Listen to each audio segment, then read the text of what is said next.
For our second assignment, we're going to be writing an annotated bibliography.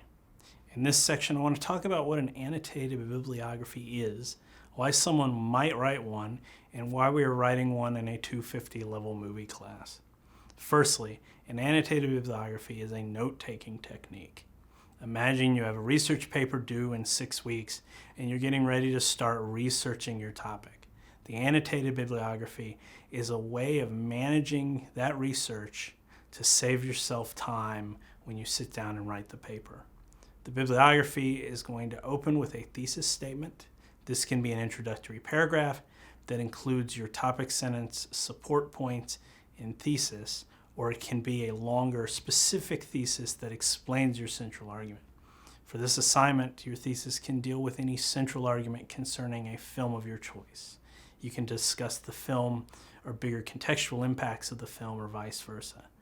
After this introduction, at least for this bibliography, you're going to find 5 peer-reviewed sources that you can use to support your thesis. I will talk about peer review in a second.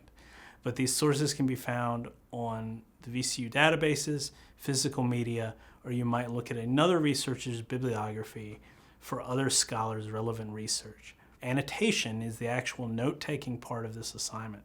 The purpose of annotation is to explain the usefulness of a source, provide relevant quotes, brief summary, and discussion on how that source relates to your thesis.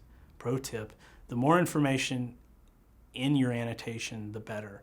Remember, this is to prevent your future self from having to reread every piece of research prior to actually writing the final paper. So the more the better. I've provided a few examples to help. So why are we doing this?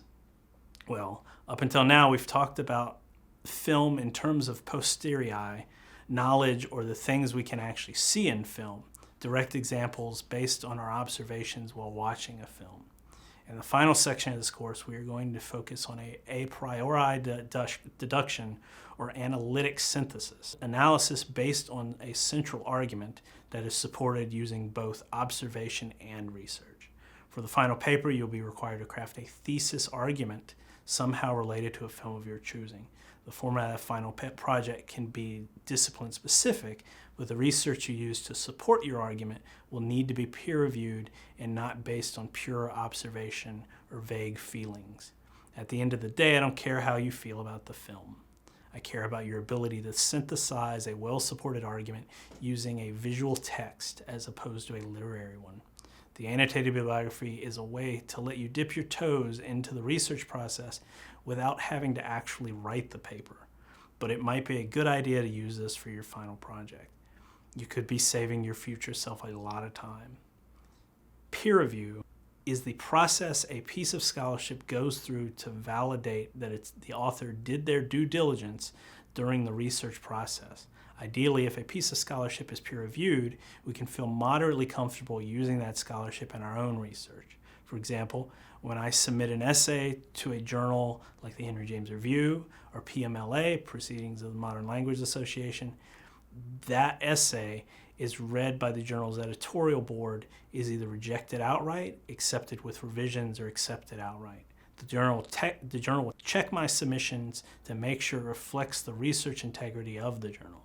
If they are interested in my work but notice some issues, the journal might reply with some revisions or have specific questions about my research. This process goes on for a few months, and eventually, if everything goes well, that piece of work is published in the journal and contributes to the expansion of my field of study. The people reviewing that work are going to be specialists in the field represented by the journal. And this is why we call it peer review. Alternatively, a non-peer-reviewed source is not going to go through the same process, and therefore in most situations not be considered an acceptable source for an academic research paper. The New York Times may abide by a journalistic code of ethics and may not be trying to manipulate its readers, but things found in the New York Times are not peer-reviewed scholarship. The peer-reviewed process may be a new concept for many of you, but I am sure everyone can think of an example where a news source has skewed information to appeal to its target market. Selecting peer-reviewed sources is a good way to avoid impregnating your work with some of these more extreme biases. Of course, all peer-reviewed is not made equal. If you pursue a master's degree or doctorate, your final thesis or dissertation will have to be defended in front of a committee of researchers in your field. This is also peer-reviewed. However, the work of a youngling scholar is not going to be as refined as that of a researcher with a decade-long career behind them. Moreover, the peer review process for a new, obscure academic journal is going to differ in quality from a legacy journal. For example, the MLA guidelines you follow for these assignments are the result of an academic conversation that began in the 1950s in the Journal of Modern Language Association, first published in 1883. Even predates certain forms of literary studies that are under the MLA umbrella. The PMLA peer-reviewed process is much more rigorous than a doctoral candidate's dissertation. So when you're doing your annotated bibliography, keep this in mind. Saying something about the journal or form of research is even something you might want to include in your annotation. It tells your future self which source may be more useful than another.